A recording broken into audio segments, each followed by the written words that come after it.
Olha, vamos mudar de assunto porque os olhares do mercado financeiro global se voltam nesse sábado para Omaha, lá nos Estados Unidos, porque nesse ano aquela tradicional reunião anual da Berkshire Hathaway, o evento que é considerado, né, a Copa do Mundo dos investidores, ele tem um tom especial. A despedida oficial de Warren Buffett do comando do conglomerado. Aos 95 anos, ele, que é o maior investidor de todos os tempos, né, prepara a passagem de bastão definitiva, encerrando uma era na história das finanças. Para a gente conversar um pouquinho sobre o legado de Warren Buffett, o que a gente pode esperar da Berkshire daqui para frente, a gente conversa agora com Bruno Yamashita, analista de alocação e inteligência da Evero, que inclusive vai estar nesse evento. Seja muito bem-vindo, é um prazer ter você aqui. Bom dia, Vitor. O prazer é todo meu.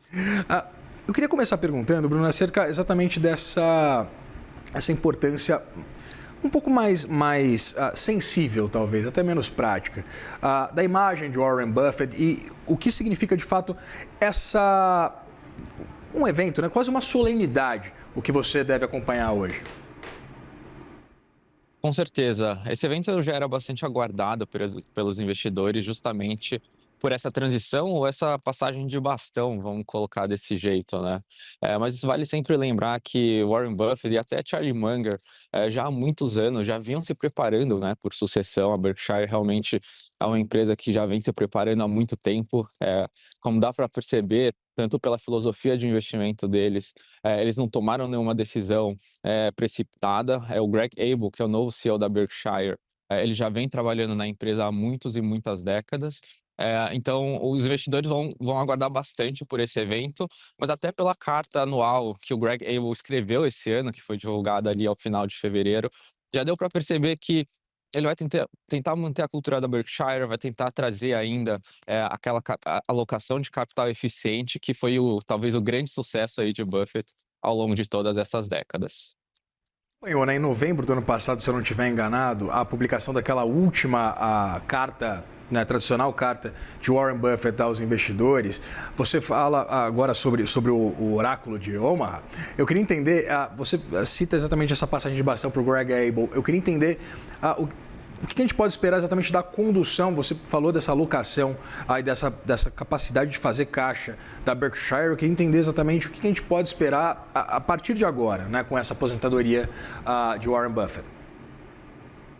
Olha, quando a gente olha para os negócios da Berkshire, a gente sempre lembra eventualmente das grandes empresas que compõem o portfólio de ações da Berkshire, como Coca-Cola, como Apple. Mas a verdade é que a Berkshire vai muito além de tudo isso. Então, por exemplo, o lado de seguros vai continuar sendo um segmento importante para a empresa. Os seguros que, na verdade, foi talvez ali o primeiro grande investimento que brilhou os olhos de Buffett lá atrás, quando ele estava começando sua carreira. Então, é esperado que a gente continue vendo os seguros tendo ali a sua importância bastante relevante. E, olhando para frente, o que eventualmente a gente pode ver de diferente para a Able? É justamente o que ele vai estar olhando para o portfólio de ações, que nesse começo de ano a gente viu a primeira mudança em relação ali à filosofia de investimento de Buffett com investimentos em ações japonesas. Então, acredito que a partir desse momento a gente pode começar a ver aqui um espectro um pouco diferente nesse sentido. Bruno, o Warren Buffett ele foi um cara muito crítico, por exemplo, em relação aos criptoativos, ao próprio Bitcoin. Eu queria entender se, a partir, evidentemente, dessa saída dele da Berkshire, a gente pode acompanhar a empresa adotando algum tipo de nova estratégia de alguns ativos que talvez não fossem ali de preferência de Warren Buffett. Olha, até na carta de Abel desse começo de ano, é engraçado que ele já comenta um pouco justamente sobre isso. Que o Buffett era um cara que era muito focado em Estados Unidos, e aí ele traz justamente esse outro lado. Então, o que a gente imagina aqui é que esse primeiro passo de já estar alocando recursos em ações japonesas já é uma grande mudança de filosofia de investimento, até mesmo do lado de tecnologia, quando a gente teve o primeiro investimento em Apple. O Buffett sempre falou que ele só vai investir em negócios que ele conhece, e tecnologia era algo que ele queria se manter fora. Então, já há alguns anos a gente já acompanha algumas mudanças da Berkshire, mas acredito que essa diversificação geográfica já começa a ser aí um primeiro ponto de partida diferente para a Berkshire, e aí depois em criptoativos acredito que seria um passo ali mais para frente. Bruno, me corrija se eu estiver errado. Imagino que você seja formado em economia. Por favor, me corrija se eu estiver errado.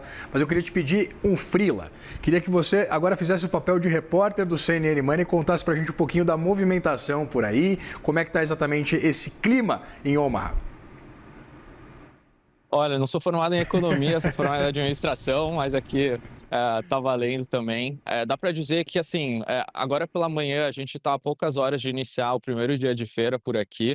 A movimentação está um pouco mais calma, mas aos poucos a gente começa a ver o pessoal chegar aqui para o evento. Mas quando a gente anda pela cidade, pelos hotéis, a gente já vê uma movimentação maior ali, ou já um movimento dos investidores. Ao longo do dia de hoje também acontecem diversos outras reuniões em paralelo com os investidores para poder estar debatendo aí sobre filosofia de investimento, sobre outras teses também pertinentes ali para o mercado financeiro. Pois é, Bruno, se der para correlacionar com a tua atividade na Avenue, pode passar aqui no RH que você está contratado como bom repórter para o CNN Money. Muito obrigado pela disponibilidade de conversar com a gente. Brincadeiras à parte, Bruno Yamashita, coordenador de alocação e inteligência da Avenue. Muito obrigado. Obrigado, eu. Até mais.